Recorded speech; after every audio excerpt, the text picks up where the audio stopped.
Hey everybody, welcome to the show. This is the Fantasy Overwatch Underground. I'm your host D Holkey, and on this channel, I use stats and detailed VOD reviews to become a smarter Overwatch fan, and then I use that to crush you in Fantasy Overwatch. So for today, we are taking a detailed look at the Atlanta Reigns rookie Pelican. Really excited for this guy. He's actually very much a veteran. If you see his Wikipedia page here, he's been playing with O2 Blast since Contenders 2019 Season 1 alongside his DPS partner Proper. Proper is not yet of age, but this is a fantastic DPS duo, and it's finally time to see him in the Overwatch League. So, don't like to waste a lot of time around here. First clip, here we go. Was recently watching the LA Valiant Winter Ball, and Pelican really popped. So keep in mind this is an exhibition match. You don't want to read too much into these because they are mostly played here, not necessarily for fun, but they're not, regular season matches. So take everything with a grain of salt. We'll see him here killing Erster with a really sick flick shot. I like to show it at full speed so you can see what this guy can do. On the Hanzo, this is a projectile player, by the way. And I say projectile player somewhat ironically because as we get further along in this review, you'll see this guy can actually play everything, even if he mostly plays those projectile heroes. Next clip. We've got more of the Winter Ball. This time we have him on the Genji. And we'll watch once at full speed. This is him doing a really good job holding out, not using his blade, and baiting a Transcendence. And only after that Transcendence is used does he actually pull the blade.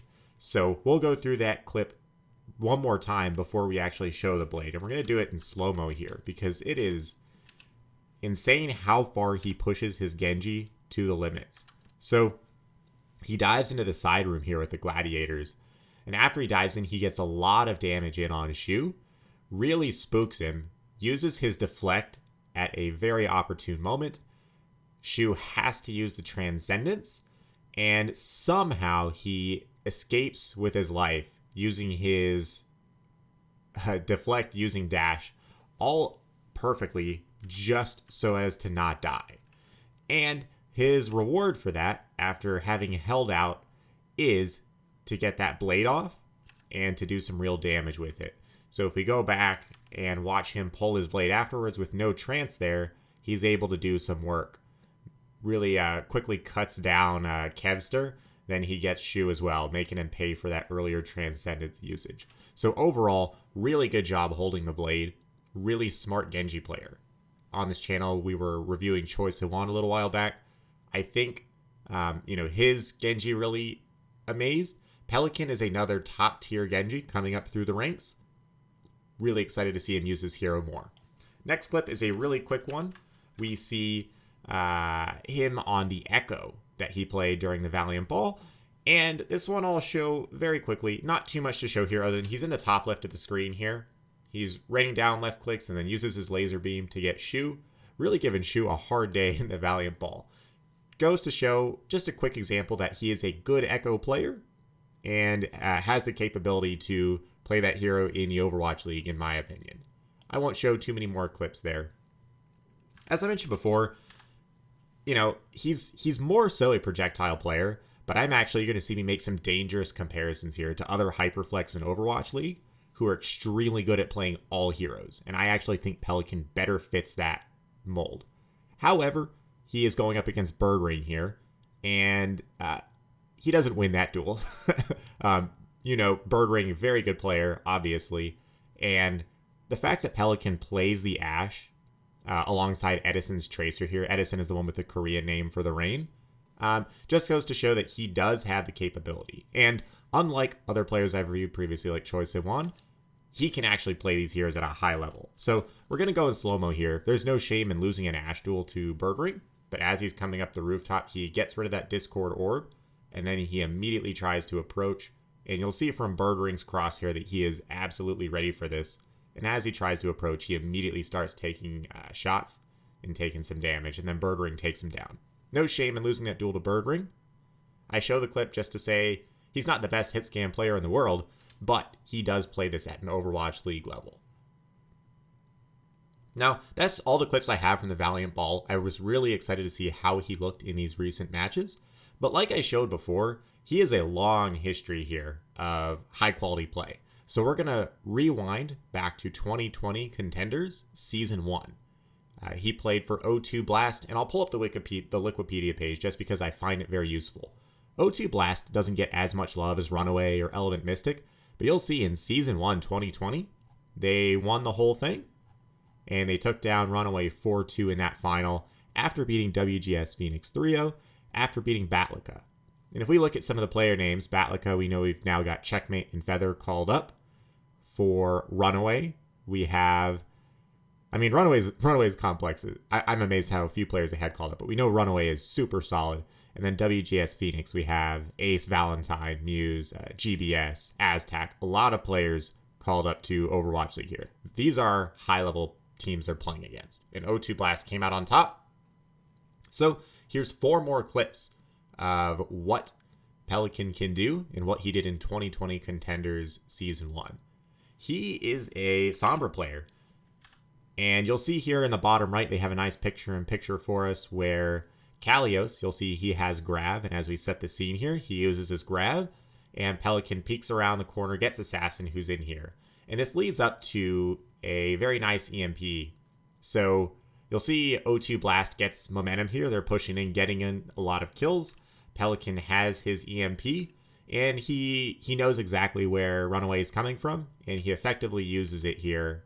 Just rewinding a little bit here. Full speed, he climbs up on the boxes and uses his EMP, gets 4, and O2 Blast gets an easy cleanup. Not the coolest highlight you'll ever see. Sombra highlights are a little bit boring, but I really show this just to tell you he's the Sombra player for the best team in Overwatch Contenders Korea during Season 1, and that is worth a whole lot in my book. The next thing we go to is he actually plays a lot of the Mei as well. And so if we go to his Mei play, you'll see the POV here is on Proper, who is his DPS partner, who when he is of age will also become a fantastic pickup for any Overwatch team. But you'll see here we have his POV, but if you watch the top right, you'll see that FaZe eats Pelican's Blizzard. Not the best look you'll ever see. He doesn't have perfect play. I'm going to rewind. You don't get a perfect view on it here, but you'll see he kind of just tries to initiate with the Blizzard, and FaZe is ready for it, leading the charge with his Sigma, and he's able to eat that Blizzard. I will say he does have very smart Blizzard usage, although sometimes aggressive, and when you're aggressive, sometimes it's going to get eaten. But the reason I show this clip, I'm going to fast forward a little bit here. They lose the fight thanks to the Blizzard being eaten and Runaway playing very aggressively here. But as we go into the next fight, he gets a shot here on Merit, and I'm going to go to slow-mo here. You'll see Merit is on the rooftop right here in the green, and he peeks out. He doesn't die. He throws out the dynamite, but when he pops out to throw the dynamite the first time, Pelican gets a read on him, and when he pops out to shoot it, he gets an icicle to the face. So really nice right clicks. He's not any kind of right click master. Just hitting every single headshot. I don't see him as the most aggressive Mei out there. But he has found the right balance between nailing his right clicks when he needs to and having good Blizzards, which I'll get into here momentarily. But let's get that clip here. I love this clip. I went through looking for a lot of good Mei play, and it wasn't hard to find it, but this was one of my favorites. So Runaway here has just taken or they're about to take a Flux from Kalios and take a bunch of damage. After Kalios uses that Flux, Runaway here, they've just taken the second point, and they're trying to regroup here. They have a nice, they get healed up. They have a nice rollout, and I'll slow down here once we get into Pelican's POV. So he's holding the left flank here, and, using his LOS to get some right clicks. I'm going to pause for just a second. He's got a opposing Mei. He's got a Brig right in his face. He is trying to hold the left flank for his team, and this is a really dangerous situation. So just as he's taking damage, he uses his Ice Block. He then throws the Blizzard a little bit long range, And then he uses his wall to get a view to see what's happened here, see if he can get any right clicks.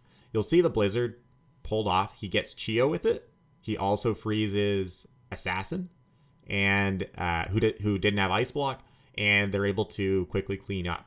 We're going to show this fight one more time, just because I love his HP management here. So as he has the Brig and Mei right in his face, he uses his shift. He doesn't wait quite the whole time, but he's immediately taking damage again. He's assessing the situation. He sees he can get that Blizzard off, and he rounds the corner with 75 HP. He survives the halt. He uses his wall to try and take as little damage as possible while he's getting halted. He's burning enemy cooldowns. He has a successful Blizzard. Really smart Mei play all around. I consider him to be a master of that hero based on what I've seen so far. The last clip I'll show is an imperfect play from Pelican, but just to show you the idea of the level of play he's going against. He has EMP. He's got Mag nearby here, and you'll see Mag quickly, maybe lucky, maybe not. He sees Pelican, who's invisible, right as he's about to throw up the EMP and try and get a huge EMP off here. Pelican's hanging out. He throws the thing. Mag sees him, and he teleports up, but he's been detected. He's already got, I think this is this is FaZe, who's turned around looking at him. He's got Revenge Chio up here. So he uses his EMP. He immediately gets stunned, and then he also gets headshotted before he even hits the ground. It's an amazing defensive play by Runaway. And who catches the stun? Chio gets the stun on him. Really, really good play. It starts with Mag. It ends with Merit. This is the level of play that Pelican is going up against. He was the Sombra winning these matches, and even though this particular play wasn't successful, you think you can get that EMP off despite having just barely been detected. This is him playing Sombra for the winning team in Overwatch Contenders, and this is a level of competition he's up against. Well, maybe you're not impressed. They O2 Blast didn't do as well in Season 2. They were a mid-table team. But let's rewind even further, because Pelican is a seasoned veteran. He's not some unknown rookie coming into the league. I consider him to be a seasoned veteran, a la a player like Alarm. I don't want to make that comparison, different positions, different situations, but he is that veteran. This isn't a rookie that we're really talking about here, in my opinion. If I scroll back to 2019 Season 2, O2 Blast, trying to get into last year's Gauntlet, they had a 3-2 loss to Runaway that sent them down against Gen G, where they lost 3-1. But this is the exact same DPS lineup. You have Pelican and Proper, who were starting over Flora, who's now called up. They have Krong, Mandu, Myunbong on their team. Who they lose to? They lost to Runaway. They lost to Gen G. Well, who's on those teams? Well, these are some really, really loaded teams. Hisu, Assassin, Yaki, QOQ Mag, Lee Jae-gung, Gangnam Jin, all on Runaway. And then Gen G, you've got Creative, you've got Glister, and, some other veterans in there, Wakid. Really, really good teams. So once again, this is going back not quite 2 years, but almost 2 years. So the first thing we're going to do is we're going to take a look at him in a double sniper meta, where he's playing the Hanzo. To set the stage on this one, Wakid uses his Dragon. Glister gets his first pick on Widow. And I'll be honest, Glister does outplay Proper on the Widow, but not by much. Proper is going to be a really good rookie when he comes of age as well, which I believe is next season.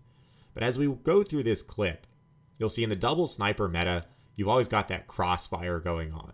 And Pelican is able to cross that line, get to the other side, and get it's a 2-kill, but really a 3-kill assist here. I'm going to go through it in slower motion because the camera for Contenders wasn't perfect here. Because when we switch to Pelican's view, we get, basically Wakid is already dead. So we switch here, we see he advanced really hard on Wakid, and he won the Hanzo duel. And Wakid's a pretty solid, not great, but he's a pretty solid Hanzo. We've got Creative here, who, as we know, had a pretty solid season this last year in Overwatch League. He gets the first shot on Creative, and he scares Creative enough to back away. And part of being an amazing DPS duo is he gets him into Proper sightline, who wipes him out immediately. Pelican isn't done. He lobs one more shot back there, and they actually changed camera angles. You'll see Pelican gets that one more kill in the feed. So we're going to watch it one more time just because the camera swaps off. But he lines that shot up and gets the kill. Really clean Hanzo play. We saw it in 2019. We're still seeing it in the Valiant Winter Wall. Really, really good player. One more Hanzo clip because I want to try and emphasize the fact that he can play high mechanics heroes that need hit scan accuracy. So we have Runaway running a very aggressive dive behind Mag and QOQ here, and they dive in hard. Kaiser is able to get the first pick on Hisu, but things get really hectic, and I'm going to pause a little bit here. QOQ gets, I believe, a second kill here. He gets Myunbong, he gets Mandu. Then Pelican gets Yaki. Pelican also gets Lee Jae-gon here. So I'm going to rewind and watch these couple of kills from Pelican in a little bit slower motion because it all happens so quickly. And it's a really hectic fight too. Krong has a really nice hook on Yaki and gets him in danger here. Gets him a little bit low. And Yaki kind of runs away. QOQ is doing the damage here though. So as soon as we get to the nice POV here, really good observation in my opinion here. Love the broadcast. But it pauses here and we get a nice overview of this hectic fight that's going on. So we've got Pelican back here. And you'll see Yaki is charging his right-click punch on Doomfist. Before he can get that off, he is done. He's dead. Pelican has shot him. The next target that you'll see for Pelican is Lee Jae-gon, who's running along this back wall. Kaiser's shooting at him. You'll see he takes a shot of damage here from Pelican.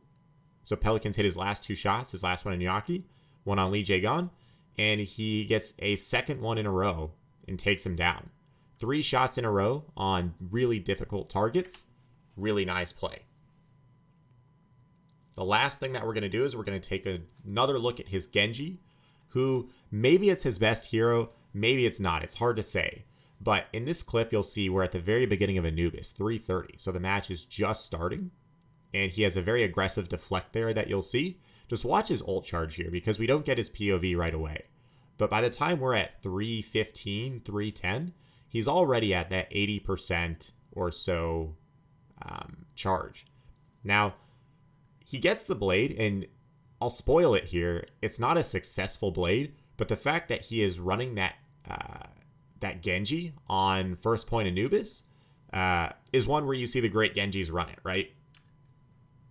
If we rewind just a little bit, he gets the blade and immediately uses it and takes out Hisu, juking his arrows, his storm arrows. And then he's about to juke Krong's hook. But Krong, we know he's an elite player from the last year of experience. Remember, this is back to 2019. Pelican gets the kill there. He's a little bit slow on his dash to go after the Mei. But, he's boxed in by a Mei and a Roadhog, which is not the best spot to be in. Before you question his blade usage, they've already lost tempo and they're trying to full hold here. And I'll be honest, this is the second time that I saw Pelican playing the Genji, and on a first point Anubis, and both times he charged his blade very quickly, and even where the blades aren't successful, they weren't poor decisions. So that's 11 clips for you from Pelican. Great play. Before I close out this video, we're going to take a quick look at his stats profile. So I like to take a look at Power BI stats a little bit. So first thing we're going to do is we're going to look at hero distribution. We were just looking, and what I've seen him play over 2019, 2020 Contenders Korea successfully are these heroes above. I've seen him, and I would give him a 2 thumbs up on Echo, Genji, Hanzo, Mei, Sombra, Tracer. So I've run a filter on players in Overwatch League in 2020 who played those heroes over a minimal amount. They played a fairly significant amount of these heroes. So the first thing we've got here, I would consider his Mei and his Sombra to be his best heroes from what I've seen in his time in Contenders. That's a pretty uncommon hero pool. If we're looking at people who play those heroes the most, you're putting him in company with Yaki in the blue and purple, I believe here. We've got Dante. We've got Doha. We've got Jinmu. I think Jinmu's unique in his own right. We've got Haxall. There's not a lot of people playing a lot in Overwatch League who play both of these heroes. I would also add Genji to the mix.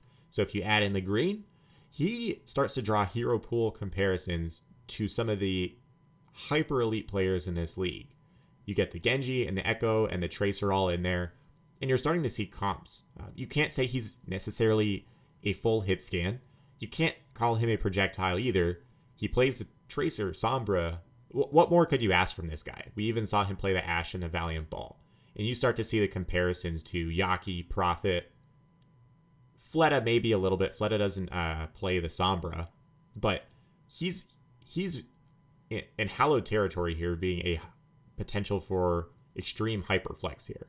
If his floor is a good color hex or a Lip or Ivy type player, then I think he's set up for some success here. If we take a quick look then as well at the Atlanta Reign DPS line, Edison we know is awesome and plays, I mean, I love his Tracer. If we click on Edison, we can see he played a lot of Tracer, as well as some Ashe and some McCree. So he's got the hit scan pretty well locked down alongside the Tracer. If we look at Sharp, we look at Saucy, we look at Erster, they have a gap on their team of needing a Mei, a Genji, and a Sombra. And there's not a lot of people who can pull that off. He does all three of those and then some. So I mean this to say that I think Pelican is a good candidate to get near 100% playtime this next year. I don't hate Sharp, but he's not delivered how I hoped he would from his successful time back in early on contenders. And I think we're going to see a lot of Edison and a lot of Pelican and not a lot of Sharp. To take one last look at this, we were really excited at the beginning of last year at the combination of Edison and Erster, and Edison fully delivered and wowed us. Erster was a little bit of a flop last year. We don't know why. It's hard to tell. Is it coaching? Is it Erster? What exactly is it? But I think if we go back to where you had Atlanta in power rankings going into 2020, that's one where you kind of ended with egg on your face. Probably didn't look so good. They were one of those teams that did not meet expectations. I don't think that the early power rankings that people are putting out are necessarily wrong, but I think had Edison and Erster delivered as a DPS duo, things would have looked very different for Atlanta last year, and they would have been a little bit above that middle class. Now we're ranking them at the middle or bottom of that middle class, and I think we're underrating Pelican here. Not to say power rankings that have come out so far are wrong, but keep an eye out, because I think this is a team that could surprise us in 2020, and they would do that behind the star play of their DPS lineup. I think a good comp for them might be last year's Dallas Fuel, where they had Doha and Decay. They didn't quite meet the expectations laid out for them, but there were times where they could beat any team on any given day, and if things click for the Reign, we could see what we were hoping the Fuel and Reign would be last year. That's it. Thanks for watching the video. Had a good time going through Pelican. Really excited to see how he does this year. Feel free to like and subscribe if you like these detailed analyses on stats and film review. Thanks. Have a good one.